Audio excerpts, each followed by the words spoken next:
do to children.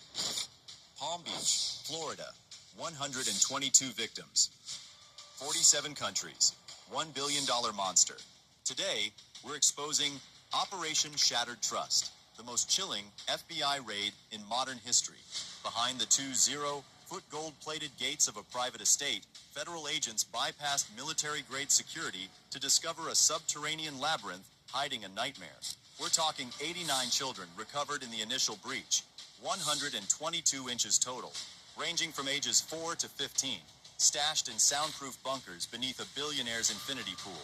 This isn't just a mansion, it's a global distribution hub for a human trafficking syndicate worth $1.2 billion. The Saint of Palm Beach has been unmasked, and the scale of this depravity will shake your core.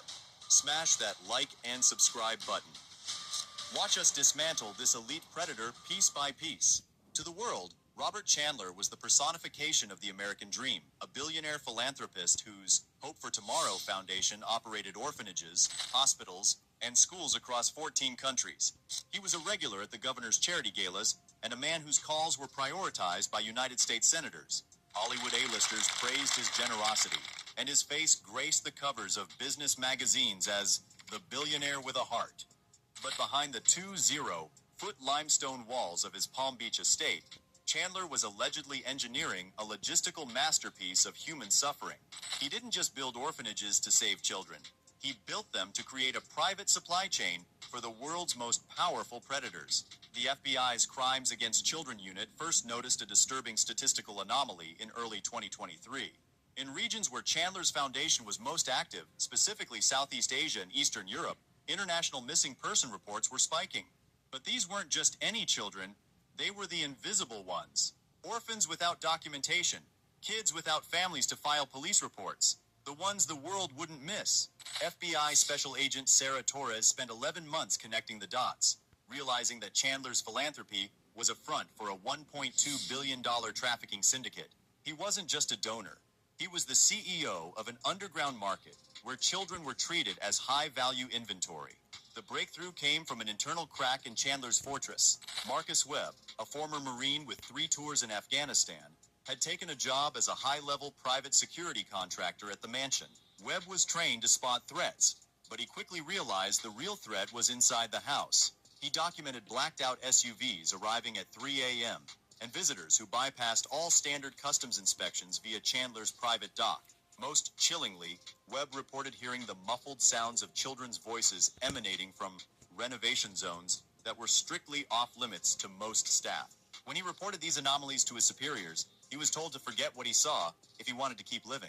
Instead of staying silent, Webb became a federal mole.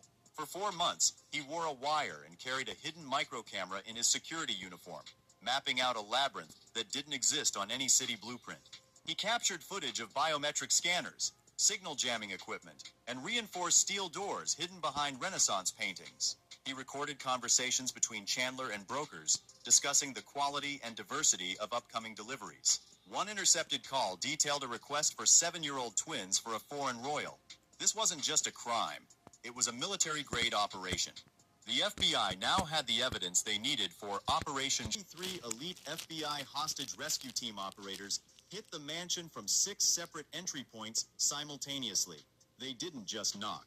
They used hydraulic breaching tools and flashbangs to overwhelm Chandler's private security force in less than 60 seconds. While the main house was secured, the real objective lay beneath the Italian marble floors. Following the digital blueprints provided by the whistleblower Marcus Webb, agents discovered a hydraulic lift hidden behind a mahogany bookshelf in the library, a gateway to a multi-million-dollar nightmare.